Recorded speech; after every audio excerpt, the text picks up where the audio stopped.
Hi friends, வாங்க வணக்கம். எல்லோரும் எப்படிப்பா இருக்கீங்க? நல்லா இருக்கீங்களா? சாப்பிட்டீங்களா? இன்றைக்கி என்ன ரெசிபி பார்க்க போகிறோம் தெரியுங்களா? பீர்க்கங்காயில் துவையல் செய்முறை பார்க்கலாம். பீர்க்கங்காய் துவையல் செய்கிறதுக்கு பார்த்தீங்கன்னா, பீர்க்கங்காய் ஃபஸ்ட்டு வணக்கிடணும்ப்பா. அதுக்கு தேவையான எண்ணெய் ஊற்றிக்கலாம்.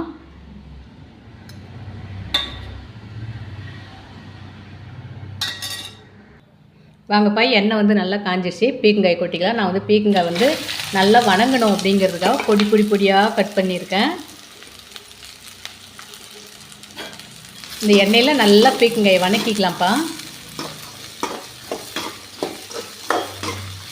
ஒவ்வொருத்தருக்கு பார்த்திங்கன்னா இந்த பீர்க்கங்காயோட பச்சை வாடை பிடிக்காது. அதுக்காக தான் சொல்கிறது, பீர்க்கங்காய் வந்து எண்ணெயில் நல்லா வணக்கிக்கலாம்.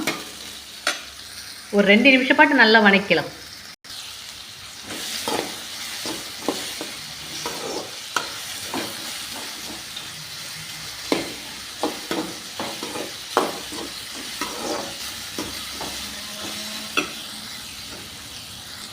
இப்போ பார்த்திங்கன்னா போதும்ப்பா, கரெக்டாக ஒரு 2 நிமிஷம் ஆயிடுச்சு. இறக்கி வச்சிடலாம்.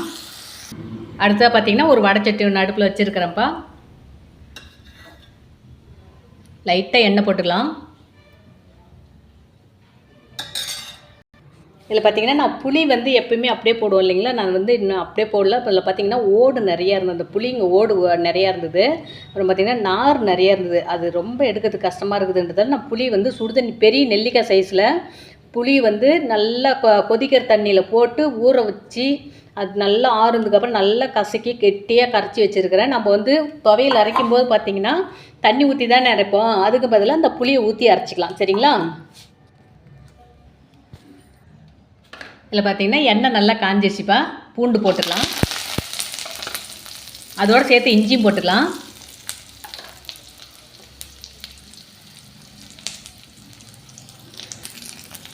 இது நல்லா எண்ணெயில் வணக்கி விட்டுக்கலாம்ப்பா.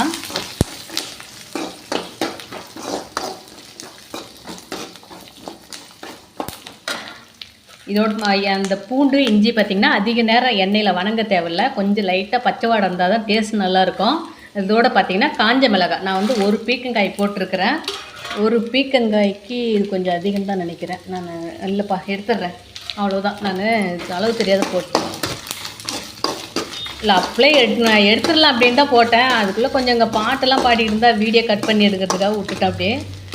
நீங்கள் வந்து நான் நல்லா காரம் சாப்பிடுவேன். என்னோடய காரத்துக்கு ஏற்ற மாதிரி நான் மிளகாய் போட்டிருக்கேன். உங்களோட காரத்துக்கு ஏற்ற மாதிரி நீங்கள் மிளகாய் போட்டுக்கோங்கப்பா. வீட்டில் குழந்தைங்க இருப்பாங்க உங்களுக்கு, அதனால் அதுக்கு தகுந்த மாதிரி குழந்தைங்க இருந்தாங்கனாக்கா அதுக்கு தகுந்த மாதிரி காரம் போட்டுக்கோங்க. சரிங்களா? இது வந்து நல்லா கொஞ்சம் ஓரளவுக்கு ரொம்ப எண்ணெயில் வந்து பொரிய தேவையில்லை. இஞ்சி பூண்டு லைட்டாக வந்து அந்த இஞ்சி பூண்டோட பச்சை வாசனை இருந்தால் துவையல் பார்த்திங்கன்னா சூப்பராக இருக்கும். போதும்ப்பா, இப்போ வந்து இறக்கி வச்சிடலாம்.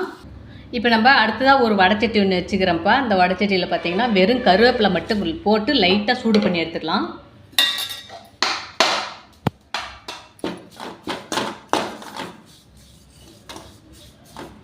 இது வந்து எண்ணெய் போட தேவையில்லை. வெறும் வடைச்சட்டியில் லைட்டாக அப்படியே வறுத்து எடுத்துக்கலாம். இது வந்து நேற்று வாங்கிட்டு வந்த கருவேப்பிலை கொஞ்சம் வாடின மாதிரி தான் போச்சு.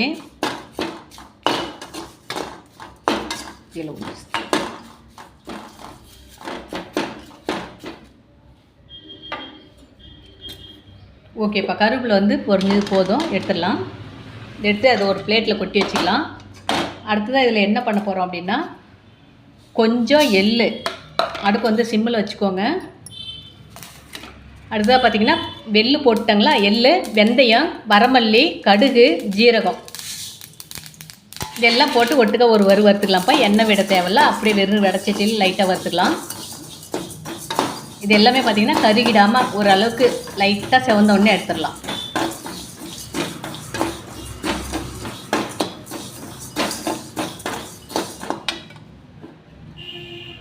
லைட்டாக சிம்மிலே வச்சு வறுத்துக்கோங்க.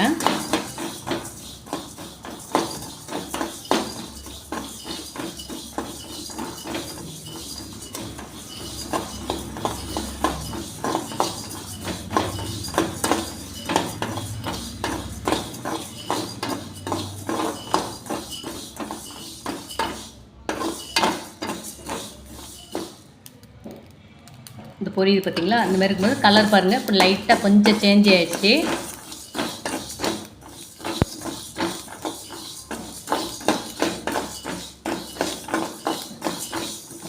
போதுப்பா. இந்த ஸ்டேஜில் இறக்கிடலாம். நான் வந்து அடுப்பு ஆஃப் பண்ணிடுறேன். அதுக்கப்புறம் பார்த்திங்கன்னா இப்போ இந்த வறுத்து வச்சது கருவேப்பிலை, அந்த பூண்டு, இஞ்சி, மிளகாய், அந்த பீக்கங்காய் இது எல்லாமே மிக்சியில் போட்டு நைஸாக அடித்து எடுத்துகிட்டு வந்துடலாம். ஹாய் வாங்கப்பா. நான் வந்து மிக்சியில் அரைச்சிட்டு வந்துட்டேன். அரைச்சிட்டு வந்ததை தாளிச்சிடலாம்ப்பா. நான் வடைச்சட்டி வச்சு நல்லா காஞ்சி போச்சு. அதை தாளிக்கிறதுக்கு தேவையான எண்ணெய் ஊற்றிக்கலாம். கொஞ்சம் எண்ணெய் தாளிப்புக்கு மட்டும் பார்த்திங்கன்னா கொஞ்சம் எண்ணெய் சேர்த்தே போடுங்க. நல்லாயிருக்கும், சூப்பராக இருக்கும். எண்ணெய் பார்த்திங்கன்னா காஞ்சிச்சுப்பா. கடுகு போட்டுக்கலாம். அப்படியே கடுகு போட்ட கையோட கருவேப்பிலையும் போட்டுக்கலாம், கருகிடும்.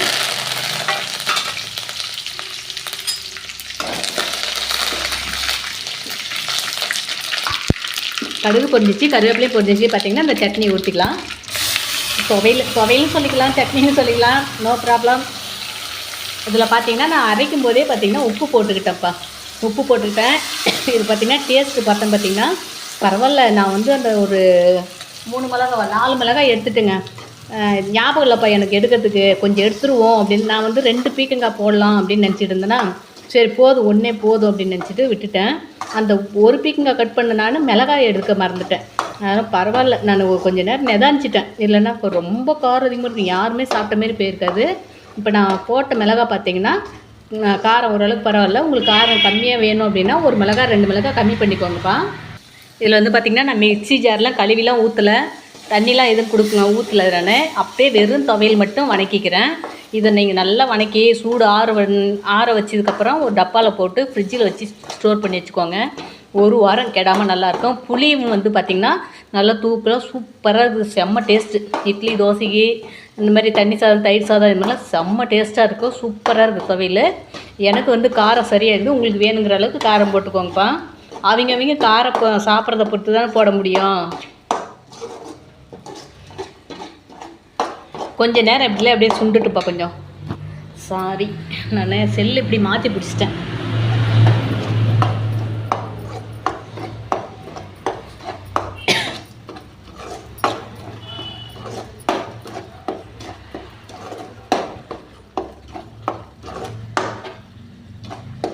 கொஞ்சம் அப்படியே பார்த்திங்கன்னா இந்த இதில் சுண்டுட்டோம். லைட்டாக தண்ணி சுண்டுனா தான் நல்லாயிருக்கும், டேஸ்ட் நல்லாயிருக்கும்.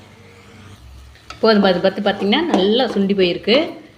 இன்னும் கூட கொஞ்சம் வேணும், உங்களுக்கு வேணும் அப்படின்னா இன்னும் கொஞ்சம் கூட லைட்டாக தண்ணி சுண்டுற அளவுக்கு செஞ்சுக்கோங்க. எனக்கு வந்து போதும்ப்பா.